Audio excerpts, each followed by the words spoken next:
क्या जी, आप हमेशा बहाने बनाते रहते हैं। बच्ची कब से कह रही है उसको टीवी चाहिए, टीवी चाहिए, लेकिन आप हो के सुनते ही नहीं हो। अजय ला दो ना एक टीवी मेरी गुड़िया रानी के लिए। बिमला, तुम तो जानते ही हो मालिक के यहाँ जितना काम करना हूँ, उससे जो भी पैसा मिलता है, जो भी तनख्वाह मिलती है, उससे हमारा घर खर्च चल पाता है। बड़े मुश्किल से। तो फिर मैं ये टीवी कहाँ से ला कर दूँ, तुम्हें ही बताओ। हाँ, मत ला कर दो। मेरी तो किस्मत ही फूट गई तुमसे शादी करके। जब देखो पैसों का रोना रोते हो। अरे अगर वहाँ से तुम्हारा कुछ गुजारा नहीं हो रहा है तो कहीं और काम करो ना, कोई बड़ा काम करो। आखिरकार मैं अपनी बेटी और अपनी इच्छाओं को कब तक मारती रहूंगी बताओ। हाँ पापा, हमारे मोहल्ले में सभी घरों के पास टीवी है। एक हमारा ही घर है जहाँ पर टीवी नहीं है। कोई हमें टीवी नहीं देखने देता। आप भी टीवी ले आइए ना। हाँ बेटा, मैं अगले महीने जरूर टीवी लेकर आऊँगा, तुम चिंता मत करो। अगले महीने पिछले 5 महीने से आप ऐसे ही बोलते आ रहे हो, लेकिन आज तक आप टीवी लेकर नहीं आए। ओहो, मैं तो परेशान हो गई आपसे। देखो बिमला, थोड़ा धैर्य रखो, भगवान हमारी मदद जरूर करेगा। और इस बार अगर मालिक ने मुझे ज्यादा पैसे दिए, मेरी तनख्वाह बढ़ाई, तो मैं पक्का टीवी लेकर आऊँगा, तुम मेरा विश्वास करो। देखिए जी, आप कुछ भी कहिए, लेकिन मुझे आपकी बात पर भरोसा बिल्कुल भी नहीं है। आखिर क्या मैं अपनी गुड़िया रानी की इतनी छोटी सी समस्या, इतनी छोटी सी इच्छा पूरी नहीं कर सकती? सबके घर पर टीवी है, उसका भी देखने का मन होता है, मेरा भी होता है, लेकिन आप वो क्या हमारे सुनते ही नहीं हो। देखो बिमला, सुनो मेरी बात, मुझे भी चिंता है और मैं भी चाहता हूँ कि बाकी सभी लोगों के घर पर टीवी है, वैसे ही अपने घर पर हो और तुम लोग भी टीवी देखो। इसीलिए मैं पूरी कोशिश करूँगा मालिक से तनख्वाह बनाने की। ठीक है, अब मुझे खाना दे दो, मुझे बहुत जोरों की भूख लगी है। दोपहर को भी मालिक के यहाँ खेतों में बहुत सारा काम था, उस काम को निपटाते निपटाते शाम हो गई, मैं खाना खा ही नहीं पाया। जी कैसी बात कर रहे हो आप? काम तो होता रहेगा, आप कम से कम खाना तो टाइम पे खाया कीजिए। चलिए मैं फटाफट खाना लगा देती हूँ, आप मुँह हाथ धो लीजिए। गुड़िया रानी, तुम भी मुँह हाथ धो लो बेटा, उसके बाद मैं खाना लगाती हूँ, हम खाना खाएंगे। ठीक है मम्मा। सखाराम मणिपुर नामक गांव में रहा करता था। उसका बहुत छोटा सा परिवार था, जिसमें उसकी पत्नी और उसकी एक बेटी होती है। सखाराम दिन रात सेठ जयचंद के खेतों में काम किया करता था और उससे जो भी पैसा मिलता था उससे वह अपना घर चलाया करता था। वह इतना गरीब था कि अपने परिवार के लिए एक टीवी भी नहीं ले पा रहा था, इसलिए उसकी पत्नी उससे थोड़ी सी नाराज होती है। सखाराम की पत्नी खाना बनाती है और खाना बनाने के बाद अपने पति और बेटी को खाना परसती है। तीनों खाना खाकर सो जाते हैं। अगली सुबह होती है और सखाराम फिर से शेख जयचंद के यहाँ काम पर निकल जाता है। तभी अरे सखाराम सुनो, मुझे यह बताओ कि अपने खेतों पर काम कैसा चल रहा है? मालिक, कोई चिंता करने वाली बात नहीं है, सारा काम बहुत अच्छे से चल रहा है, हर चीज को मैं अपनी खुद बारीकी से देखता हूँ। अच्छा, और हमारे फैक्ट्रियों का काम कैसा चल रहा है? वो भी एक नंबर चल रहा है मालिक, उसमें कोई चिंता करने की जरूरत नहीं है। चलो अच्छा है, ठीक है, 2 दिन बाद तुम्हारा महीना पूरा हो जाएगा, मैं तुमको तुम्हारी पेमेंट दे दूंगा। जी धन्यवाद मालिक। मालिक, आपसे गुजारिश थी। बोलो सखाराम, क्या बात है?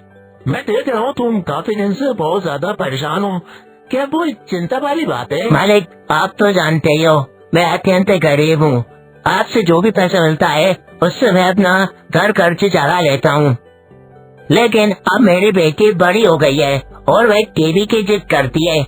मालिक, अगर आपसे थोड़े पैसे उधार मिल जाते तो मैं अपनी गुड़िया रानी के लिए एक छोटा सा टीवी ले जाता। अरे सखाराम, तू भी बस इतनी सी बात के लिए परेशान है? अरे तूने पहले बता दिया होता तो मैं तुझे टीवी ही दे देती। दरअसल पिछले महीने हम एक नया टीवी लेकर आए हैं, तू एक काम कर, वो पुराना टीवी ले जाना और यहाँ काम करते करते उसके पैसे जो भी है वह चुका देना बेटा। क्या मालकिन, आप सच कह रही हैं? हाँ सखाराम, तुम वो टीवी रख लेना। मालकिन आपका बहुत बहुत धन्यवाद, बहुत बहुत धन्यवाद। मालकिन वह टीवी सखाराम को दे देती है। दरअसल वह टीवी कोई मामूली टीवी नहीं होता है, वह इच्छा पूर्ति टीवी होती है। वह जादुई टीवी होती है जो किसी की भी 3 इच्छा पूरी कर देती है। लेकिन उस जादुई टीवी के बारे में सखाराम को कुछ भी पता नहीं होता है। सखाराम अपने सेठ जी से मिली टीवी घर लेकर आता है, जिसे देखकर उसकी पत्नी और गुड़िया रानी बहुत ज्यादा खुश होती है। माँ जल्दी आओ, जल्दी आओ, देखो पापा टीवी लेकर आए हैं, ये हम भी टीवी देखेंगे। ये क्या कहा तुमने? पापा टीवी लेके आए? अजी आप तो सच में टीवी लेकर आए हो। अरे मैंने तो कल बोला और आज आप ले ही आए, ये तो बहुत अच्छी बात है। हाँ बिमला, दरअसल मैंने मालिक से इस बात के बारे में चर्चा की कि हमें एक टीवी चाहिए जो गुड़िया रानी के लिए चाहिए। वह मुझसे रोज जिद करती है, तो उन्होंने अपना पुराना टीवी हमें दे दिया। अब मैं इसके पैसे वहाँ पर काम करके चुका दूंगा, तुम इसकी चिंता मत करो।